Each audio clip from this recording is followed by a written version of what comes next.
और ऐसे भी तो होते हैं जो ब्रह्म को याद करते हैं, ब्रह्म को भगवान समझते हैं।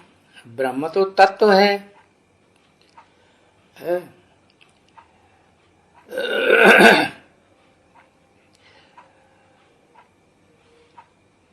तुरीय तत्व है। तो भक्ति मार्ग में तो सभी अनराइटियस बन जाते हैं, और जो भक्ति भी करते हैं वो अनराइटियस की भक्ति करते हैं। जो देवताएं नीचे गिरते हैं, कलाएं कम होती जाती हैं। और तुम तो संगम युग में बाप के बच्चे ऊपर चढ़ते हो ना, है ऊपर भी चढ़ते हो, नीचे भी आते हो संग के रंग में। तो राइटियस तो एक बाप ही है, बाकी तो सारे भक्ति करते हैं अनराइटियस की। कोई भूत प्रेतों की भक्ति करते हैं, कोई देवताओं की भक्ति करते हैं, कम कलाओं के देवताओं की भक्ति। कलाबद्ध है, 16 कला संपूर्ण कलाबद्ध हुआ ना, तो उनकी भक्ति करते हैं। और भक्ति करने वालों में फिर ज्ञान तो है नहीं उनमें। और तुम बच्चों को तो भक्ति का भी ज्ञान मिलता है यहाँ, कि भक्ति कैसे गाई जाती है और ये भक्ति कैसे निभाई जाती है।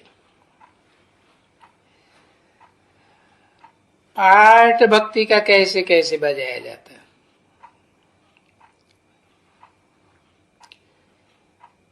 बाप तो बता दिया तुम्हें, भगत बड़े ठगत।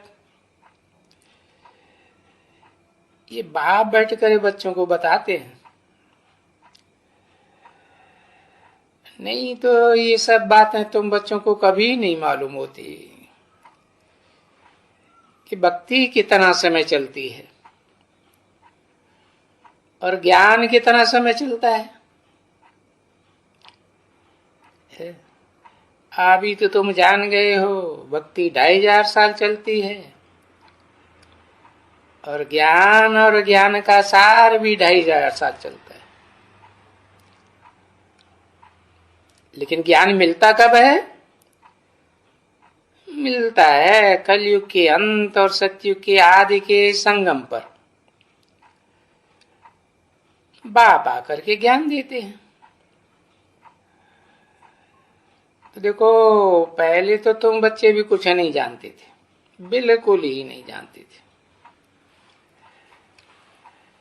कि ज्ञान कौन देता है, कैसे देते हैं। देख लो, कुछ भी नहीं जानते थे ना। तो ये बात अपने दिल पर रखनी होती है कि आगे तो हम कुछ नहीं जानते थे, और जो कुछ भी जानते थे तो ऐसे कहेंगे तुच्छ बुद्धि थी। जो शास्त्रों की बातें ही जानते थे, अनेक मनुष्यों के लिखे हुए, ऋषि मुनियों के लिखे हुए शास्त्रों का ज्ञान, पहले ये थोड़े जानते थे कि ज्ञान एक से आता है। तो फिर तुच्छ बुद्धि किसकी कहेंगे? अनेकों की कहेंगे तुच्छ बुद्धि, और एक बाप की कहेंगे स्वच्छ बुद्धि। ऐसे तो कहते हैं जानवरों की भी बुद्धि है, परंतु ये मनुष्य तो फिर जानवरों से भी बदतर हैं। और वो मनुष्य हो कर करके तुच्छ बुद्धि हो गए। तो मनुष्य की तो बड़ी स्वच्छ बुद्धि होती है। देखो देवताएं कैसे बनते हैं, बनते हैं ना, ये भी तो मनुष्य करेंगे ना। दैवी गुण धारण करेंगे, इनमें दैवी गुण हैं, तो ये दैवी गुण भी सिखलाने का, समझाने का, धारण कराने का। हाँ, किसको ये गुण चाहिए है, वो सिलेक्ट करना। और बुद्धि कैसी चाहिए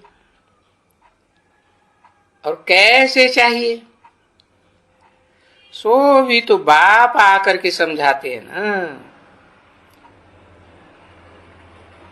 मनुष्य तो कह भी नहीं सकते हैं, भले मुख से कह देते हैं। ये तो जैसे देवी देवता जैसे बात करते हैं, ये तो जैसे देवता है। तो कोई देवता होता थोड़ा ही है, टैल ही करते हैं। कोई को बिल्कुल अच्छा रिलीजियस देखेंगे तो कहेंगे ये तो जैसे देवता है,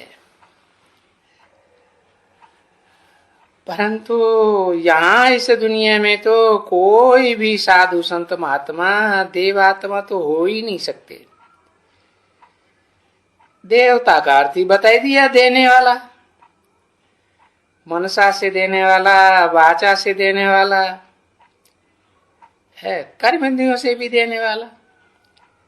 ये तो साधु संत महात्मा सब लेवता है। ऐसे तो अक्सर करके इनको कहते हैं, मानते हैं, इनको बहुत मान्यता देते हैं, परंतु वो साधु संत महात्माएं कोई दैवी बुद्धि नहीं है। इनको उनको दैवी बुद्धि तो कहेंगे ही नहीं।